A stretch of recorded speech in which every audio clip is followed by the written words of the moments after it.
So excited to be here. Thank you. I'm sort of addicted to my schedule and my to-do list, and I want to let that go because I keep filling it with more work when I want to fill it with more time for me, meditation and Well, such. you might ask yourself though, because there's a good amount of that work that is very satisfying to you. And so don't just call it work or activity, because having something that you're inspired to feels really good. Esther could be sitting home somewhere on a mountain in Utah. You could all be too. But isn't this also a nice way to spend some time together? You might want to call this work. You might want to call it play. It certainly is a classroom of extreme proportions. In other words, we are really getting to the nitty-gritty of creation. There's nothing more productive that you could do but what you're reaching for. And one of the things that Esther has discovered that's helped her in this regard, because she's busy too and sort of addicted to that, because there are things that must be done in order to keep things moving along as you want them to be moving along. But we offered her some words the other day that have soothed that for her, and maybe it will soothe you too. We said to Esther, because she's always considered herself to be a rather practical person, she's going to get the job done. She needs to be somewhere. She's going to figure out a way to be there and so forth. If the computer needs to be programmed, she'll figure out a way to program it or find somebody who can, and she wants to be in on it, and blah, blah, blah, on and on and on it goes. And so you can get yourself pretty engaged in the activities of life. And the activities of life, when they come from inspiration, are delicious. It's the activities of life or the action of life that you are doing not from your connected place. So many people get themselves into a sort of vibrational wad with their thoughts, and then they try to fix it through their actions. Well, that never works. It just makes you exhausted. Where if you let your inspired actions be what's dominant in your experience, then there's all that leverage that we've been talking about all day here today. So the words that we offered to Esther that have really helped her to make this bridge is, Esther, there is nothing more practical that you might do than daydream today, because there's leverage. So imagine a crew, and they're going to build a big waterfall kind of fountain, and there are huge boulders, and this crew has put straps on the boulders, and they have a crane, and they're using the leverage and the physics that they've learned from long before any of you were born, and they pick up these big boulders and they place them. That's leverage. Or they could all struggle, get enough people together that they could drag something to a new place. But you understand leverage. There's leverage in a fulcrum. Or do you just want to pick it up with your own muscles? In other words, there's so much leverage that you understand. So why not access the leverage of the universe that creates worlds by doing the most leveraged or practical thing that you could do, which is get yourself into a good feeling place and let the most productive, powerful, path of least resistance thought download into your open and free and non-resistant mind. Or you can struggle your way. I've been doing the struggling, and I guess through meditation is what you're suggesting, maybe, to allow that. It is, but here's the difference between meditation and what we're talking about. Because for a long time, we found that it was easier to teach you to think no thought than to think pure positive thought. Because you've got a reason for every thought that you're thinking. Sort of like the two competing conversations that we talked about earlier today, where they believe one thing and you believe another, and it just becomes a sort of battle where you both dig into your positions and no light ever shines on the subject.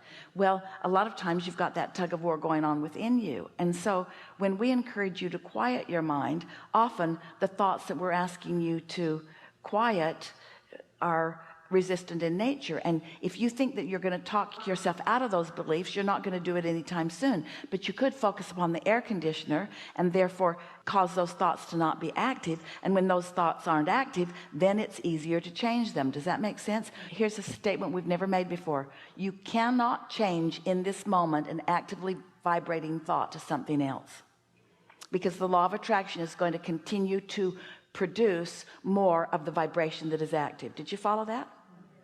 So what are you going to do? You got to take that actively vibrating thought and deactivate it so that law of attraction isn't pulling it that way, and then you can take it easily that way. We've never said that before. Did you follow that? That's that leverage of thought. When you allow yourself to tune into this powerful non-physical energy where the true leverage is, and you make the association between that, then you have a powerful tool that you can utilize. So here's the difference between the meditation that we've been encouraging you and the daydream that we're talking about here today. Are you interested? Yes.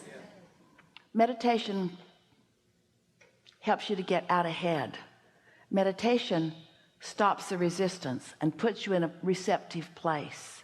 And then in that receptive place, the ingredients from the vortex can be received by you in the form of a thought or an impulse.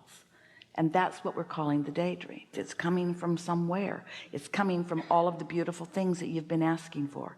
It's coming from the carefully crafted and carefully honed and carefully sifted pile of life experience. It's the culmination. It's the best of what you've asked for, even before you came into this body and since you got here. And it's been being tended by your inner being and focused upon by your inner being. And when you get your vibration just right, then it can occur to you in this blissful daydream. You used to do it when you were kids. You daydreamed all the time until somebody told you you were lazy. You daydreamed all the time until somebody told you your dreams weren't practical. You daydreamed all the time until what was got more of your attention and seemed more practical. But there is nothing more practical or more powerful than the daydream. Very good. I'm going to do more of it. So what is the daydream? It is law of attraction's momentum on a vibration. What's the nightmare? It's law of attraction's response to a vibration. The law of attraction is at the heart of either the daydream or the nightmare. It's just what influence are you under when you're daydreaming? What influence are you under when you're nightmaring? Have you ever got on one of those rants? Have you? Somebody mentioned something. You've lived something like that. You think about it, then you think about something else, then you mention to somebody, they've lived it, and before you know it, it's all around you, and all it is a response to the vibration that you started without needing to. Yeah. Something more? No, I think that's it. So what'd you get just now? To allow the vibration from the vortex, from source, to be more dominant and to drop the other end of the stick. There's nothing more practical that you could do than that. There's nothing more productive or practical than to utilize this leverage. And we really want you to think about it. Don't go out there and pick up big things and move them around. It's just not necessary when there's cranes and stuff. Right. Very good. Thank you. Good. Thanks.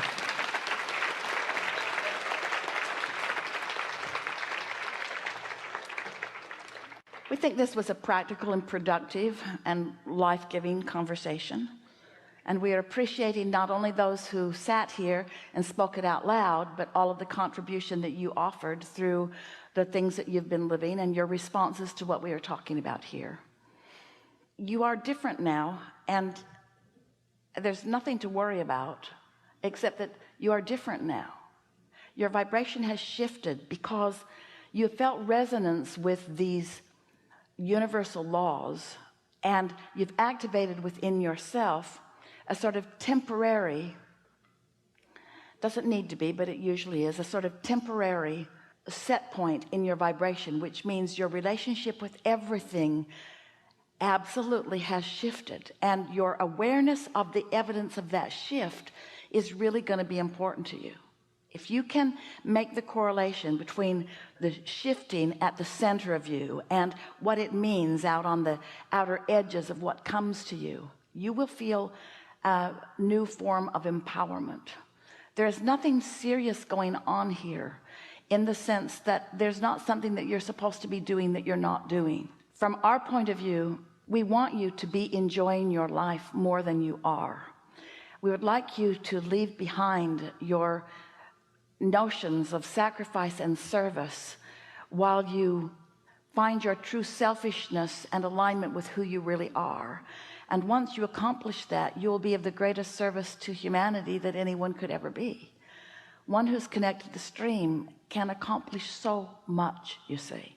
So be playful. There's an attitude of seriousness that is in the room here because you want so much to understand how this works. And it is our knowing that you do now understand how this works.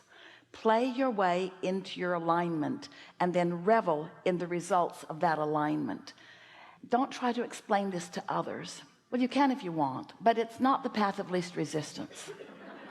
And the more you try to explain to them, the more they will want to present to you evidence about why what you think you're doing isn't going to work, where what you think you're going to do is going to work. It is our promise to you. Just let this vibrational set point linger within you, and your only assignment, we don't usually give assignments, but we're going to give you an assignment. Your only assignment is to see if you can personally discover what we mean by a daydream. If you can find yourself in a pleasant thought that you're just allowing to form itself like a movie that you are watching for pleasure rather than a movie that you are creating for abundance or for recognition. This isn't a movie or a screenplay that you are creating so that others will look at it and benefit or revere you. This is a movie that you're just watching for pleasure. It's a movie with all the ingredients that you've put into your vortex, and your inner being is the director of it, because your inner being knows all of the pieces that you put there and what the main plot is and where you stand in relationship to it and where you'll be most interested or most likely to jump in. So don't expect it to be some flaming writing on the wall or some burning bush or some magical something coming into your experience. It's going to be natural and easy and subtle, but you will recognize it when it comes. There is great love here for you. And for now, we are complete.